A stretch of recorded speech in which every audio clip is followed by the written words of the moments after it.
कहा जाता है laughing is the best form of therapy. महामारी के इस मनहूस माहौल को अपनी आज की इस प्रस्तुति से खुशमिजाज कर सकूं तो लाइक कमेंट शेयर जरूर करें। तो आइए शुरू करते हैं आज की वर्तमान पीढ़ी की कड़वी सच्चाई को कुछ खास अंदाज में।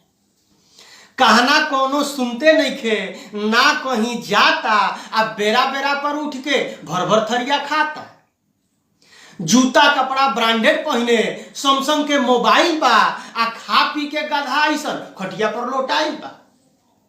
माई बाप के हवे कमाई लड़का खूब उड़ावता, आ पूछताछ जो तनको भई उल्टे अब समझावता। पाल पोस के बोर जे कैलस सांसत में महतारी बा, आपन घर छोड़ के लड़का अब ससुरारी बा। ससुर अब पापा भइले, आपन बाप भुलाइल बा, आ सार की आगे भाई भुलाई ऐसन जुग आइल बा। नया नया त्योहार चलल, भुलाइल अब सतुआन बा, आ सगरो रिश्ता खत्म हो गई, नया पर सढ़ुआन बा। राग रंग कोई हइये नहीं खे, हर घरे में लड़ाई बा, आ हर मेहरी के मर्दन पर बड़ा अब कड़ाई बा। धनवे खातिर मारा मारी, बाकी सब बेकार बा, आ जहां तनको ना लहल उ नाता अब बेजार बा। धन्यवाद।